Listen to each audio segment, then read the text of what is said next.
ಬೆಳಗಾವಿ ಜಿಲ್ಲೆಯ ಚಿಕ್ಕೋಡಿ ಶೈಕ್ಷಣಿಕ ಜಿಲ್ಲೆಯ ರಾಯಭಾಗ ತಾಲೂಕಿನ ಸೂಚಟ್ಟಿ ಗ್ರಾಮದ ಮೊರಾರ್ಜಿ ದೇಸಾಯಿ ವಸತಿ ಶಾಲೆಯಲ್ಲಿ ವ್ಯಾಸಂಗ ಮಾಡ್ತಾ ಇದ್ದ ನೆಡಗುಂದಿ ಗ್ರಾಮದ 15 ವರ್ಷದ ಗೌತಮ ಹನುಮಂತ ಭಜಂತ್ರಿ ಎಂಬ ಬಾಲಕ ಭಾನುವಾರ ಅನುಮಾನಾಸ್ಪದವಾಗಿ ಮೃತಪಟ್ಟಿದ್ದಾನೆ. ಬಾಲಕನ ಸಾವಿಗೆ ನಿಖರ ಕಾರಣ ಇನ್ನೂ ತಿಳಿದು ಬಂದಿಲ್ಲ.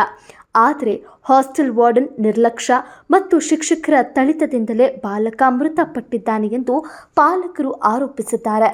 ಸರ್ಕಾರಿ ವಸತಿ ಶಾಲೆಗಳ ವ್ಯವಸ್ಥೆ ಬಗ್ಗೆ ತೀವ್ರ ಆಕ್ರೋಶ ವ್ಯಕ್ತಪಡಿಸಿದ್ದಾರೆ. ಯಾರ್ದೋ ಮಗ ಅಂತ ಹೇಳಿ ನಾನು ಮಾತಾಡಲ್ಲ, ಅದು ನನ್ನ ಮಗ ಅನ್ನೋ ಭಾವನೆಯಿಂದನೇ ನಾನು ಮಾತನಾಡ್ತೇನೆ. ಘಟನೆ ನಡಿಬಾರ್ದಿತ್ತು. ಎಲ್ಲರಿಗೂ ಕೂಡ ಸಂಶಯ ಮೂಡಲಿಕ್ಕೆ ಒಂದು 2-3 ಬೆಳವಣಿಗೆಗಳು ಕಾರಣ ಆಗಿದಾವೆ. ಮೊದಲನೇದು, ಘಟನೆ ಬಹುತೇಕ ಮತ್ತೆ 2 ಗಂಟೆದಿದೆ ಅಂತ ಹೇಳಿ ಅನ್ಕೊಳ್ತಿದ್ದೀವಿ. ಅವರಿಗೆ ಫೋನ್ ಬಂದಿದ್ದು ಬಹುತೇಕ 4:15 ಬಂದಿದೆ. ಅವರ ಮೇಲೆ ಏನಿರುತ್ತೆ, ಒಂದು ವೇಳೆ ನನ್ನ ಮಗ ನೇಣು ಹಾಕೊಂಡಿದ್ದಿದ್ರೆ ನನ್ನ ಅಲ್ಲಿಗೆ ಕರೆಸಿತ್ತು, ನಾನು ಅಲ್ಲೇ ಬಂದು ನೋಡ್ತಿದ್ದೆ, ಇದರಲ್ಲಿ ಏನೋ ಒಂದು ಆಗಿರಬಹುದು ಅಂತ. ಇದಕ್ಕೆ 2 ಕಾರಣ ಇರಬಹುದು. ಒಂದು, ಬೇಡ ಬೇಗ ಆಸ್ಪತ್ರೆಗೆ ತಗೊಂಡೋದ್ರೆ ಆ ಮಗುದ ಜೀವ ಉಳಿಬಹುದಾ ಅಂತ ಹೇಳಿ ಅವ್ರು ಪ್ರಯತ್ನ ಮಾಡಿರಬಹುದು. ಇಲ್ಲ, ನಾವೇನೋ ತಪ್ಪು ಮಾಡಿಬಿಟ್ಟಿದ್ದೀವಿ, ಇದು ನಮ್ಮ ಮೈ ಮೇಲೆ ಬರಬಾರದು, ಏನಾರ ಮಾಡಿ ಬೇರೆ ಕಡೆ ಮಾಡೋಣ ಅನ್ನೋದು ಇರಬಹುದು.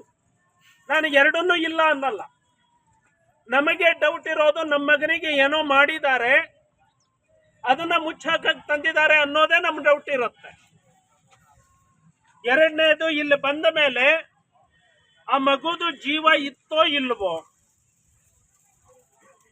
ಒಂದು ವೇಳೆ ನೇಣು ಹಾಕೊಂಡಿದ್ದೆ ನಿಜ ಆದರೆ ಜೀವ ಅಷ್ಟು ಅವಧಿವರೆಗೆ ಇರೋದಿಲ್ಲ.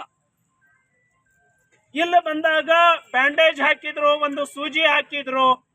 ನಮ್ಮ ತಲೆಯಲ್ಲಿ ಏನ್ ಡೌಟು, ಬೇಕಂತ ನಮ್ಮನ್ನ ದಾರಿ ತಪ್ಪಿಸೋದಕ್ಕೆ ಇವ್ರು ಹಾಕಿರಬಹುದು. ನಿಜವಾಗ್ಲೂ ಜೀವ ಇದ್ದು ಹಾಕಿದ್ರೆ ಬೇರೆ, ಜೀವ ಅಲ್ಲೇ ಹೋಗಿತ್ತು, ಇಲ್ಲಿ ಬಂದು ಈ ಸೂಜಿ ಹಾಕಿದ್ದಾರೆ, ಸುಮ್ಮನೆ ಬ್ಯಾಂಡೇಜ್ ಹಚ್ಚಿದ್ದಾರೆ, ನಮ್ಮ ದಾರಿ ತಪ್ಪಿಸೋದಕ್ಕೆ ಮಾಡಿದ್ದಾರೆ ಅನ್ನೋದು ನಮಗ್ ಸಂಕಟ. ಯಾಕಂದ್ರೆ ನಾನು ಮಗನ ಕಳ್ಕೊಂಡವನು, ನನಗೆ ನನ್ನ ಸಂಕಟ ಗೊತ್ತಾಗತ್ತೆ, ಬೇರೆಯವರಿಗೆ ಸಂಕಟ ಗೊತ್ತಾಗಲ್ಲ. ಹಾಗಾಗಿ ನನಗೆ ಎಲ್ಲರ ಮೇಲೂ ಡೌಟ್ ಬರುತ್ತೆ. ಇದನ್ನ ಸ್ಪಷ್ಟ ಮಾಡಲಿಲ್ಲ. ದಾರಿಯಿಂದ ತರುವಾಗ ಇಲ್ಲ, ಜೀವ ಉಳಿಸೋದಕ್ಕೆ ಮಗುನ ಒಯ್ತಾ ಇದ್ದೀವಿ, ನೀವು ಆಸ್ಪತ್ರೆಗೆ ಬರ್ರಿ ಅಂತ ಹೇಳಲಿಲ್ಲ.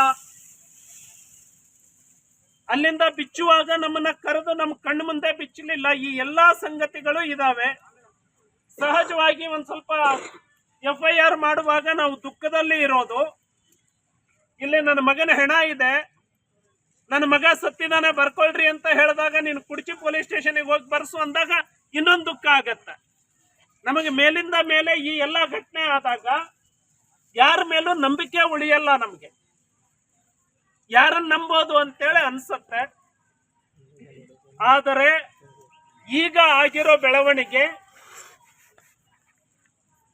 ಈ ಪ್ರಕರಣವನ್ನ ಮರ್ಡರ್ ಕೇಸ್ ಅಂತಾನೆ FIR ಮಾಡಿದ್ದಾರೆ. ಈಗ ಇದು ಮರ್ಡರ್ ಕೇಸ್ ಸೆಕ್ಷನ್ ಅಲ್ಲಿ ತನಿಖೆ ನಡೆಯುತ್ತೆ. ತನಿಖೆ ಬೇಕು ಅಂತ ಹೇಳಿ ಎಲ್ಲಾ ಪ್ರೊಸೀಜರ್ಗಳು ಸರಿಯಾಗಿ ಇರಬೇಕು, ನ್ಯಾಯ ಸಿಗಬೇಕು ಅಂದ್ರೆ. ಹಾಗಾಗಿ ಒಂದು FIR ಮೇಲೆ ಮುಂಚೆನ ಆಗಬೇಕು, ಪಂಚನಾಮೆ ಆದ ಎಲ್ಲದೂ ಆಗು ಅಂದ್ರೆ. ಘಟನೆ ಸಂಬಂಧ ರಾಯಭಾಗ ಪೊಲೀಸ್ ಠಾಣೆಯಲ್ಲಿ ಪ್ರಕರಣ ದಾಖಲಾಗಿದ್ದು, ಮೃತದೇಹವನ್ನು ಮರಣೋತ್ತರ ಪರೀಕ್ಷೆಗೆ ಒಳಪಡಿಸಲಾಗಿದೆ. ಮರಣೋತ್ತರ ಪರೀಕ್ಷೆ ವರದಿ ಬಂದ ಬಳಿಕ ಸಾವಿಗೆ ನಿಖರ ಕಾರಣ ತಿಳಿದು ಅದರ ಆಧಾರದಲ್ಲಿ ಮುಂದಿನ ಕ್ರಮ ಕೈಗೊಳ್ಳುವುದಾಗಿ ಪೊಲೀಸ್ ಇಲಾಖೆ ತಿಳಿಸಿದೆ. ಇದೇ ವೇಳೆ ಮಾಜಿ ಶಾಸಕ ಪಿ ರಾಜೀವ್ ಅವರು ಮೃತ ಬಾಲಕನ ಪಾಲಕರಿಗೆ ಸಾಂತ್ವನ ಹೇಳಿ ತಪ್ಪಿತಸ್ಥರ ವಿರುದ್ಧ ಕಠಿಣ ಕ್ರಮ ಕೈಗೊಳ್ಳುವಂತೆ ಸರ್ಕಾರಕ್ಕೆ ಒತ್ತಾಯಿಸಿದ್ದಾರೆ. ಜೊತೆಗೆ ಸರ್ಕಾರದಿಂದ 20 ಲಕ್ಷ ರೂಪಾಯಿ ಪರಿಹಾರ ಕೊಡಿಸುವಂತೆ ಜಿಲ್ಲಾ ಅಧಿಕಾರಿಗಳೊಂದಿಗೆ ದೂರವಾಣಿ ಮೂಲಕ ಮಾತನಾಡಿರುವುದಾಗಿ ತಿಳಿಸಿದ್ದಾರೆ. ವಸತಿ ಶಾಲೆಗಳಲ್ಲಿ ಮಕ್ಕಳ ಸುರಕ್ಷತೆಗೆ ಹೆಚ್ಚಿನ ಆದ್ಯತೆ ನೀಡಬೇಕು. ಇಂತಹ ಘಟನೆಗಳು ಮರುಕಳಿಸದಂತೆ ವ್ಯವಸ್ಥೆಯಲ್ಲಿ ಬದಲಾವಣೆ ತರಬೇಕು ಎಂದು ಪಾಲಕರು ಆಗ್ರಹಿಸಿದ್ದಾರೆ. ಕಲ್ಯಾಣಾಧಿಕಾರಿಗಳು ಬೆಳಗಾವಿಯಿಂದ ಬಂದ ಈ ಮಗುವಿನ ನ್ಯಾಯ ಕೊಡಬೇಕು ಅಂತ. ಹಾಗೆ ಯಾರು ಆ ತಾಯಿ ದುಃಖ ತುಂಬಲಿಕ್ಕೆ ಆಗ ತಂದೆಯವರು ಚಿಕ್ಕವರು ಎಲ್ಲರ ಅಣ್ಣರು ಏನಿದ್ದಾರೆ ಆ ಮಗು ಜೊತೆಗೆ ಆಡಿದ ದುಃಖ ತುಂಬಾಗ ಘಟನೆ ನಡೆದ ಈ ಮುಂದೆ ಗಳು ಬಾರದು. ನಮ್ಮ ಮಗುಗೆ ಆದ ಅನ್ಯಾಯ ಇನ್ನೊಂದು ಮಗುಗೆ ಆಗದು. ನಮ್ಮ ಮಗುವಿಗೆ ಯಾರಿದ್ದಾರೆ ಅವ್ರು ಏನೇ ಆಗಿರ್ಲಿ, ಎಂತ ಭಾವಿನೇ ಆಗಿರ್ಲಿ, ತನಿಖೆ ಹೊರಗೆ ಬರುತ್ತೆ. ಕಾನೂನ ವ್ಯಾಪ್ತಿಗೆ ತರುವ ಪ್ರಯತ್ನವನ್ನ ನಾವು ಎಲ್ಲೂ ಸೇವಿ, ಯಾವುದೇ ಸಂಶಯವನ್ನ ಯಾರು ಇಟ್ಕೊಳ್ಳೋದು ಬೇಡ. ಹಾಗಾಗಿ ದುಃಖ ಕ್ರಿಯೆಗಳು ಮುಂದುವರಿಯಲೇಬೇಕು. ದುಃಖದ ಕ್ರಿಯೆಗಳ ಮುಗಿದ ಮೇಲೆ ನಾವು ದಾರಿ ಸಾಕಾರ ಮಾಡ್ಲಿಕ್ಕಾಗತ್ತೆ. ಹಾಗೆ ಆ ತಾಯಿಯಲ್ಲಿ ತಾಯಂದ್ರಲ್ಲಿ ವಿನಂತಿಯನ್ನ ಮಾಡ್ಕೊಳ್ತವೆ, ಯಾರನ್ನು ಕೂಕ್ಷಣೆ ಮಾಡಲಿ, ಯಾರು ಭಾಗವಹಿಸೋದಿಲ್ಲ, ಯಾರನ್ನು ರಕ್ಷಣೆ ಮಾಡುವಂತಹ ಪ್ರಯತ್ನ ಯಾರು ಮಾಡೋದಿಲ್ಲ. ನಿಮಗೆ ನಿಜವಾಗಿ ಅನ್ಯಾಯ ನಿಜವಾಗಿ ಕೊಟ್ರೆ ಅವ್ರು ಆಗಿ ಅವರ ಕಾನೂನು ವ್ಯಾಪ್ತಿ ಒಳಗೆ ತರೋ ಪ್ರಾಮಾಣಿಕ ಪ್ರಯತ್ನವನ್ನ ಮಾಡ್ತವೆ. ಹಾಗಾಗಿ ಕ್ರಿಯೆಗೆ ತನಿಖೆಗೆ ಕೂಡ ಸಹಕಾರ. ಹಾಗಾಗಿ ಎಲ್ಲರೂ ಸೇರಿ ಈಗ ಪೋಸ್ಟ್ ಮಾರ್ಟಮ್ ಮಾಡಿಸಿ ಕ್ರಿಯಾವಿಧಿಯನ್ನ ಪೂರೈಸೋಣ. ಸರಿಯಾದ ದಾರಿಯಲ್ಲಿ FIR ಆಗಿದೆ, ಸರಿಯಾದ ದಾರಿಯಲ್ಲಿ ಪೋಸ್ಟ್ ಮಾರ್ಟಮ್ ಆಗಲಿ, ಸರಿಯಾದ ದಾರಿಯಲ್ಲಿ ತನಿಖೆ ಸಾಗಲಿ.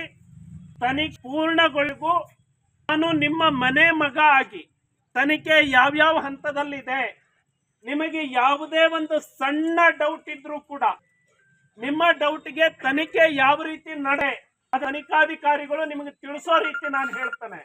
ನಿಮ್ಮ ಎಲ್ಲ ಡೌಟ್ಗಳನ್ನ ಸಂಶಯಗಳು ಆ ಎಲ್ಲಾ ಸಂಶಯಕ್ಕೆ ತನಿಖಾಧಿಗಳು ನಿಮಗೆ ಸಿಕ್ಕನ್ನ ಅಲ್ಲಿ ಕೊಡೋ ರೀತಿ ನಿಮ್ಮ ಡೌಟ್ ಹೇಗೆ ತನಿಖೆ ಮಾಡಿದ್ದಾರೆ, ನಿಮ್ಮ ಡೌಟ್ಗಳು ಪಾಯಿಂಟ್ ಇದಾವಲ್ಲ, ಮೊದಲನೇದು ಅದನ್ನು ಯಾರಲ್ಲಿ ಬಿಚ್ಚಿದ್ರು, ಬಿಚ್ಚೋದಕ್ಕೆ ಮುಂಚೆ ನಮಗೆ ಹೇಳಿಲ್ಲ, ಅದಕ್ಕೆ ತಲೆಯಲ್ಲಿ ಏನ್ ಕಂಡು ಬರ, ಅಲ್ಲಿಂದ ಇಲ್ಲಿಗೆ ತರೋವರೆಗೂ ನಮಗೆ ಯಾಕೆ ಫೋನ್ ಬರಲಿಲ್ಲ, ಬರುವಾಗ ಇತ್ತೋ ಜೀವ ಇರ್ಲಿಲ್ಲ, ಆ ಡೌಟಿಗೆ ತನಿಖೆ ಮಾಡಿದಾಗ ಏನು ಉತ್ತರ ಸಿಗತ್ತೆ. ಬಂದ ಮೇಲೆ ಯಾಕೆ ಬ್ಯಾಂಡೇಜ್ ಇದ್ರು, ಯಾಕೆ ಸೂಜಿ ಹಾಕಿದ್ರು, ಸೂಜಿ ಹಾಕುವಾಗ ಪ್ರಾಣ ಇತ್ತು ಅಥವಾ ಪ್ರಾಣ ಹೋಯ್ತು, ನಿಮ್ಮ ಡೌಟ್ಗೆ ತನಿಖೆಯಲ್ಲಿ ತನಿಖೆಯನ್ನು ನಿಮಗೆ ತಿಳಿಸುವಂತ.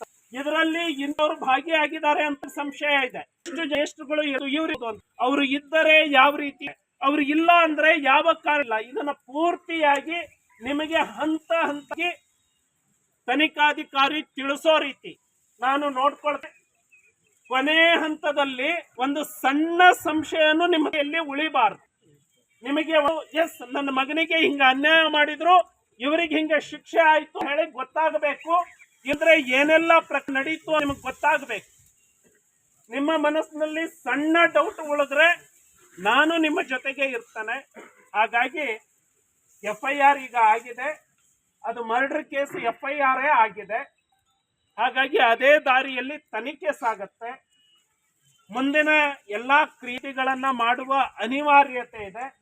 ಅದಕ್ಕೆ ನಾವು ನೀವು ಎಲ್ಲರೂ ಸೇರಿ ಸಹಕಾರ ಮಾಡೋಣ ಅಂತ ಹೇಳಿ, ಯಾವುದೇ ಕಾರಣಕ್ಕೂ ಅನ್ಯಾಯ ಆಗಕ್ಕೆ ಬಿಡಲ್ಲ ಅಂತ ಹೇಳಿ ಇನ್ನೊಂದ್ಸರಿ ಒತ್ತಿ ಹೇಳ್ತಾ ಅಣ್ಣ ಸರ್ ಈಗ ರೀ ಸರ್ 5 ಲಕ್ಷ ರೂಪಾಯಿ ಅಷ್ಟೇ ಕೊಟ್ರಿ ಅವ್ರಿಗೆ. ಅದು ಕಿಮ್ಮತ್ತು ಹುಡುಗನದು ಅಷ್ಟ ಐತೇನ್ರಿ ಸರ್? ಅವ್ರಿಗೆ ಏನ್ರಿ ಪ್ರೋತ್ಸಾಹ ಮಾಡ್ರಲ್ಲ, ಇನ್ನೂ ಹುಡುಗರು ಸಾಲಿಗೆ ಅದಾವ್ರಿ, ಅವಾಗ ಏನ್ರಿ ಅವು ಪಾಪ ಅವು ಅನ್ನ ತಿನ್ಬೇಕ್ರಿ ಇನ್ನು ಮುಂದೆ. ಸರಿ ಇದೆ ಅಣ್ಣ ಹೇಳಿದ್ದು. ಈಗ 5 ಲಕ್ಷದ ಚೆಕ್ ಅಷ್ಟೇ ಕೊಟ್ಟಿದ್ದಾರೆ ಅಂತ ಹೇಳಿ ಕಾನೂನಿನ ಪ್ರಕಾರ ಏನೆಲ್ಲ ಬರಬೇಕು ಎಲ್ಲವೂ ಬರುತ್ತೆ. ಈಗ ಏನು ಹುಟ್ಟಿದ್ದಾರೆ, ಹಣದಿಂದ ಆತ ಜೀವಕ್ಕೆ ಬೆಲೆ ಕಟ್ಟುವ ಆಗೋದ. ಮಗು ಓದಿದ್ರೆ ಆತ ಮುಂದೆ ಆಗ್ತಿದ್ನೋ. ಹಾಗಾಗಿ ಇಲ್ಲ, ತಾಯಿನೂ ಹೇಳೋದು ಇಷ್ಟೇ, ಒಂದು ಮಗುವಿನ ಜೀವಕ್ಕೆ 5 ಲಕ್ಷ ಬೆಲೆ ಕಟ್ಟೋದಾದ್ರೆ ನಾವು 5 ಲಕ್ಷ ಕೊಟ್ರೆ ನಮಗೂ ಕೊಲ್ಲೋದಕ್ಕೆ ಅವಕಾಶ ಇದೆಯಾ ಅಂತ ಹೇಳಿ ಕೇಳ್ತಾರೆ. ಹಂಗಾಗೋದಿಲ್ಲ. ಹಾಗಾಗಿ ಹಣದಿಂದ ಯಾರದೇ ಜೀವಕ್ಕೆ ಬೆಲೆ ಕಟ್ಟೋದಕ್ಕೆ ಸಾಧ್ಯನೇ ಇಲ್ಲ. ಈಗೇನು ಮಾಡಬೇಕು ಅದು ನಿಯಮದ ಪ್ರಕಾರ ಮಾಡಿದ್ದಾರೆ. ಮುಂದಿನ ದಿನಗಳಲ್ಲಿ ನಾನು ಕೂಡ ನಿಂತು ಏನೆಲ್ಲ ಮಾಡೋದಕ್ಕೆ ಸಾಧ್ಯ ಎಲ್ಲಾ ರೀತಿಯ ಪ್ರಯತ್ನವನ್ನ ಒಟ್ಟಾಗಿ ಸೇರಿ ಮಾಡೋಣ. ಹಾಗಾಗಿ ಯಾವ ಚೆಕ್ ಅನ್ನ ಕೊಟ್ಟು ಮುಗಿಸ್ಬಿಟ್ರು ಅಂತ ಅಲ್ಲ, ಅದೊಂದು ನಿಯಮ ಅಷ್ಟೇ. ಅದಕ್ಕೆ ಜಾಯಿಂಟ್ ಡೈರೆಕ್ಟರ್ ಅವರು ಇಲ್ಲಿಗೆ ರಾಮನಗೌಡ ಮಾನ್ಯ ರಾಮನಗೌಡರು ಅಲ್ಲಿಂದ ಇಲ್ಲಿಗೆ ಬಂದು ಚೆಕ್ ತಾಯಿಗೆ ಮುಟ್ಸಿ ಅಷ್ಟೇ. ಆದ್ರೆ ಅದು ಪ್ರಾರಂಭಿಕ ಹಂತ. ನ್ಯಾಯ ಮುಟ್ಸೋವರೆಗೂ, ನ್ಯಾಯ ಸಿಗೋವರೆಗೂ ನಾವು ಎಲ್ಲಾ ರೀತಿಯ ಪ್ರಯತ್ನವನ್ನ ಮಾಡೋಣ ಅಂತ ಹೇಳಿ ನಿಮ್ಮೆಲ್ಲರಲ್ಲಿ ನಾನು ವಿನಂತಿ ಮಾಡ್ಕೊಳ್ತಾನೆ. ಸೊ ಈ ತನಿಖೆ ಪ್ರಾರಂಭ ಆಗತ್ತೆ. ಇನ್ನು ನಿಜವಾಗಿ ಸತ್ಯ ಹೊರಗೆ ಬರಬೇಕು, ನ್ಯಾಯ ಹೊರಗೆ ಬರಬೇಕು.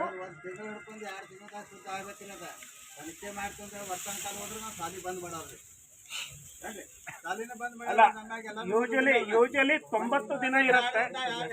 ಅಲ್ಲ, ಯೂಶಲಿ 3 ತಿಂಗಳು.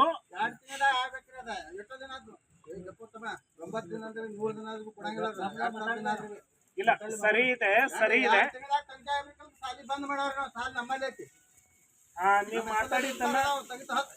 ನೀವು ಮಾತಾಡಿದ್ದನ್ನ CPI ಸಾಹೇಬರು ಕೇಳಿದ್ದಾರೆ, ತಹಸೀಲ್ದಾರ್ ಅವರು ಕೇಳಿದ್ದಾರೆ.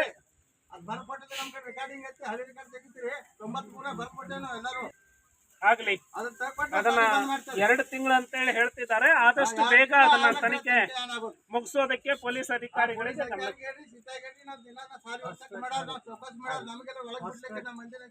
ಸರ್, ಇದು 1 ತಿಂಗಳ ನಂತರ ಆಗಲ್ರಿ. ಆ ಕುಟುಂಬಕ್ಕೆ ಏನು ಪರಿಹಾರ ಬರ್ತೈತಿ? ಮೊನ್ನೆ ಯಾರು ಜಂಗಲ್ ಮಾಡ್ಕೊಂಡು ವಯಸ್ಸಾದವ್ರಿಗೆ